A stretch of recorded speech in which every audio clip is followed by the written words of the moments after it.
Good morning, good morning, good morning. Good morning. Ah, ito po katatapos lang pong ginawan ng zipper. Ngayon, ang ginagawa ko pagka naziziperan na, nililinis ko. Maleta po 'yan. Ang nilagay po nating zipper size 10. Yan po. Size 10.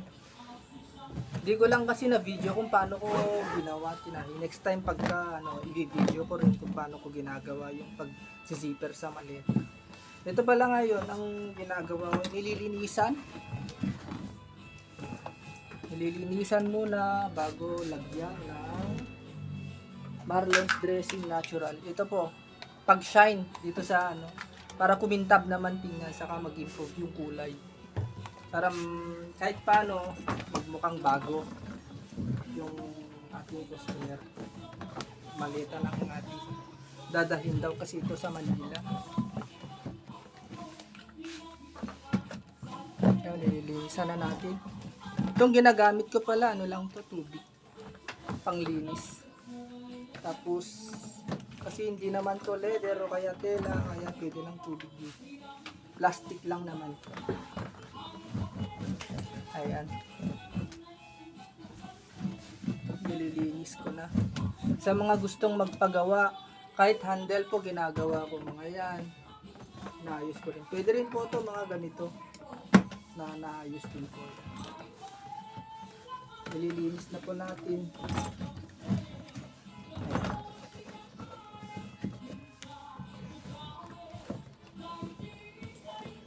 Size 10 po yung zipper nito.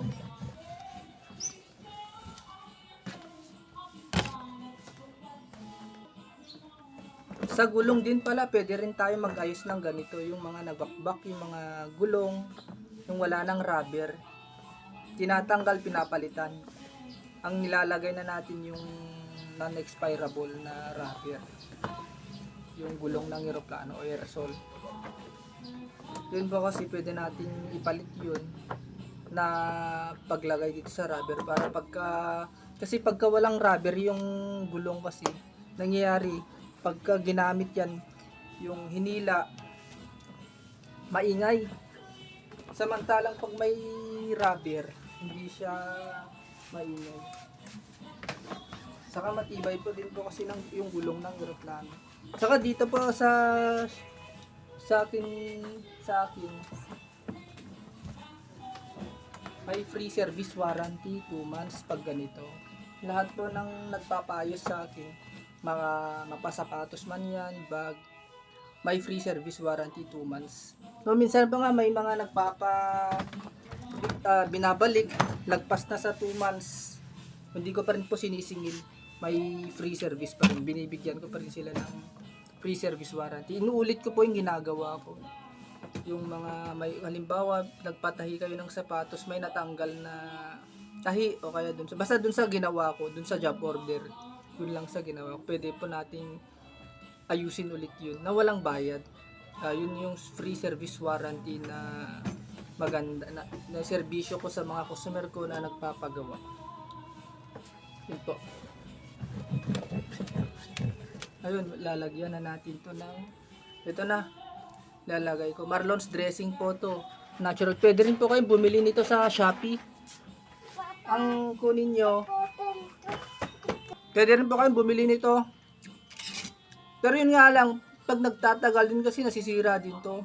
Kaya hindi po advisable na pag isa lang gamitin nyo, i-apply nyo sa isang sapatos nyo o bag. Nasisira din to katagalan eh, nag-expire din. Marami na kasi akong biniling ganito, hindi ko nagamit nung pandemic. Nasira lang. Sayang.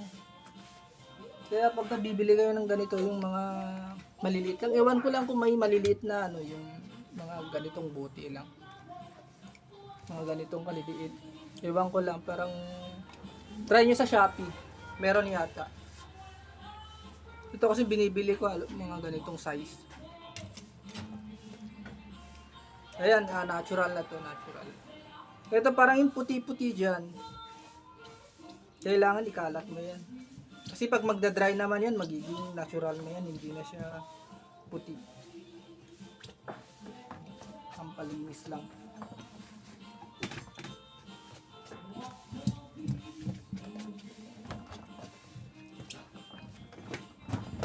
Ayan.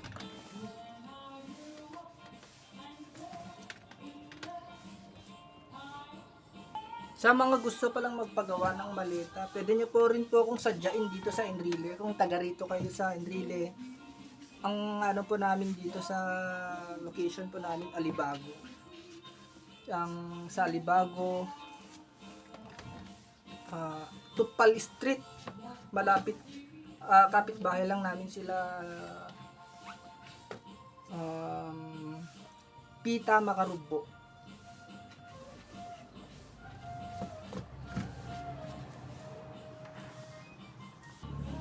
Sa mga may ukayan din dyan, pwede nyo rin tong gamitin tong natural para dito sa mga puting bag, mga ganyan, magsashine. Mukhang bago na tingnan yun. Mukhang bago na tingnan. Kasi kadalasan kasi nakikita ko sa ukay-ukay, dry yung ano nila, yung talagang hindi maganda yung kulay ng item nila, pero pagka nilinisan, binihisan ng hinulayan, nagiging parang bago na. Marami kasi nagpapagawa sa atin sa ukay, pinapashine nila, nagmumukhang bago na, lalo na yung mga Louis Vuitton, mga ganyan. Sa ukay naman, kailangan piliin mo lang din ang gusto. May mga ukay kasi na expire na rin eh. Di naman lahat, pero may mga nakaka-encounter din kasi ako na ganun pinapaayos sa atin. Hindi rin siguro napapansin nung bumibili. Sira na, expire na. Kaya ginagawa nila, pinapaayos na lang, ginagawan ko na lang ng paraan para at least di masayang yung pera nila na pinangbili dun sa bag. Ayun, kukulayan na rin natin ng black. Yung mga itim-itim niya ito, mga yan handle, para at least magmukhang bago na rin yung shine na, para mas lalong ano yung kulay niya, mag-black totally, para matuwa naman yung customer sa atin, may-ari dito. Pero ganun na po ginagawa ko dito, mga nagpapagawa. Minsan yung mga halos yung malinis na, di ko nalilinis. Pero ito kasi medyo luma na tingnan eh, para magmukha pa rin bago. Ayan, kinukulayan. Ito rin po, pwede nyo rin pong, ang pangalan pala nito, JRB. Sa mga may ukay-ukay dyan, ayan, request ko po sa inyo, JRB. Mura lang to, nabibili sa, kung nandito kayo sa Tugiga raw. Long last, o kaya Shopee, mas mura. Pag bibili kayo sa Shopee, kailangan 2, 4 kung may ukayan kayo. Ganito, isama nyo na rin to, natural, pang shine yan. Yan din po mga tinuturo ko sa mga customer ko pag may ukayan. Kasi hindi naman po hindi po ako madamot sa kaalaman. Sinishare ko rin sa kanila para at least may idea rin sila kung paano nila magagawan ng pag-apply ng tama yung mga ganitong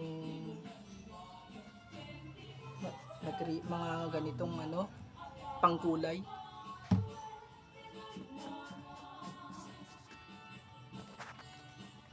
Yung presyo pala ng JRB mas mura lang kumpara sa Marlon's dressing. Kung ikukumpara naman yung quality, mas magandang Marlon's dressing kumpara dito sa JRB.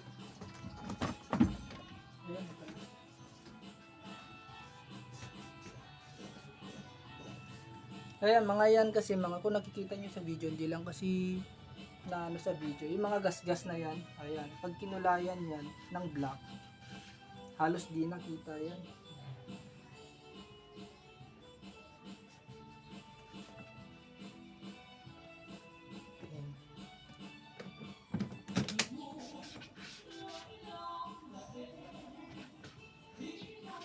Sa ano pala nga natin ngayon, sa mga services pala natin, nag-ayos din po ako ng mga leather jackets, mga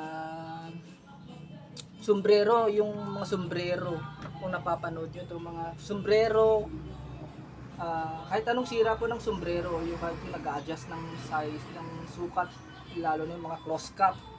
Kasi yung kadalasan na nagpapa-repair sa akin ng close cap, yung American size daw. Sobrang laki. Kaya pinapa-adjust. Ayun, halos patapos na. Baka hanggang dito lang na lang yung video natin. Okay, tapos na po ang ating maleta. Kukunin na de-deliver natin sa shop mamaya sa Tugigaraw. Yan po, kukunin po kasi mamayang alas 12. So, salamat po sa panonood. Thank you, God bless.